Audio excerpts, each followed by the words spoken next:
My name is Matthew Hutchinson. I was a sapper in the Royal Engineers in 1991 Gulf War. It was predominantly work with explosives, so minefields, demolitions, booby traps, things like that.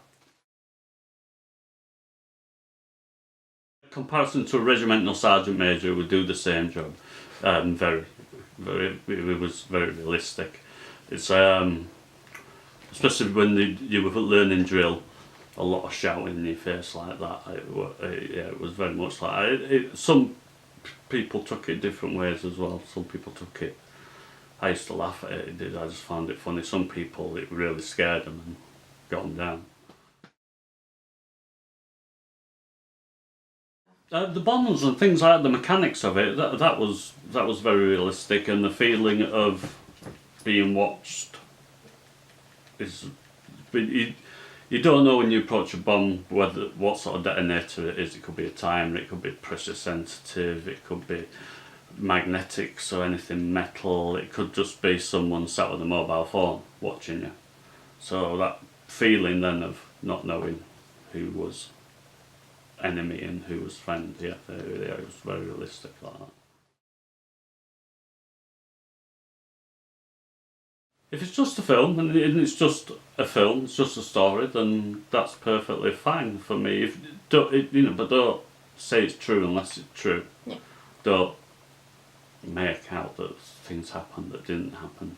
And I found I had with American Sniper. I started watching it and I just didn't like his attitude, that American attitude towards war.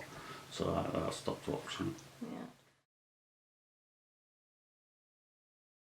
For me, that's the one that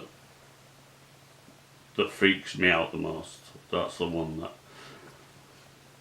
it captures it very well. The lot of downtime where you've nothing to do, too much time to think.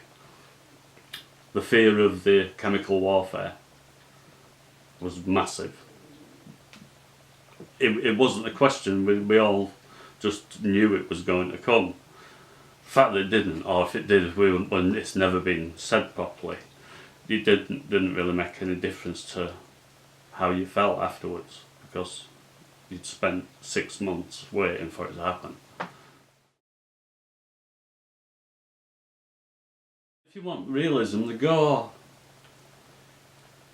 I don't know, it's different in reality. It doesn't look like it does in the film, so you're not being true to reality as you can. You're making it as gory as you can to make your film more popular. Yeah, Rambo. I mean, Rambo, I loved Rambo. I loved it. I've loved the book before the film came out. Skied off school, went to go see the film, and it was part of what made me. I wanted to be Rambo. It sounds ridiculous now, but I wanted to be him. I wanted to be like that. I wanted to be a hero, even if it meant sacrifice. That kind of seemed cool then. But now, it doesn't seem cool. Well, the film does, don't get me wrong. I only watched it again the other night, and I still love it. It's still just a brilliant film.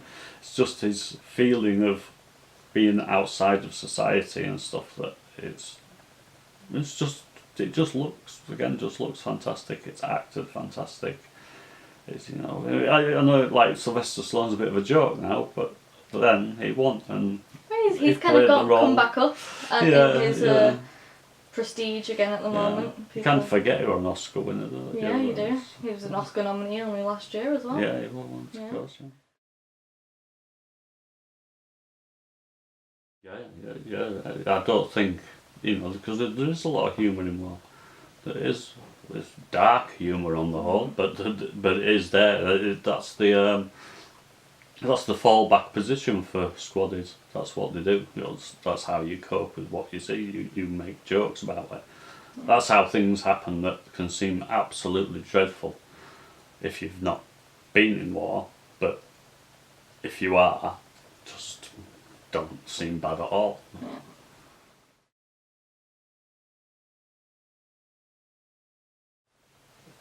It shows the bond that's created in war that it's just, I don't know, it's just it's never happens again, unless you go to another war, I suppose.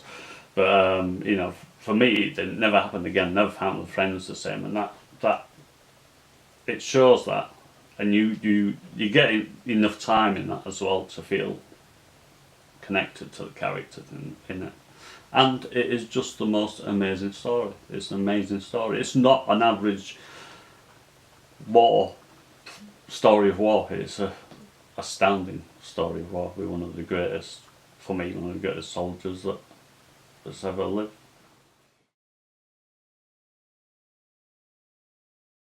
I just think it's a better story. The story, I think it captures more of the war.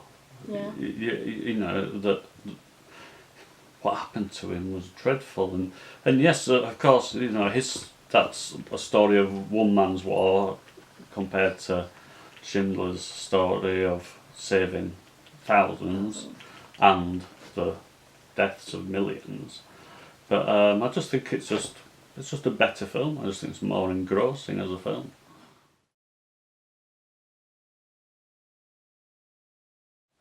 Band of Brothers. There's just something about watching it the first time. You just don't know it's coming. I have no idea. I had no idea it was coming. Just like they didn't. Yeah, and it's amazing that you didn't, because of all the things that happened. You know that happened in the war, but you never saw them coming onto it. And then just the imagery in Band of Brothers one is just shocking. They just got it really right. Yeah, I don't know if they went to a hospice or something and got people who were terminal because they looked like they were going to die any second. Yeah.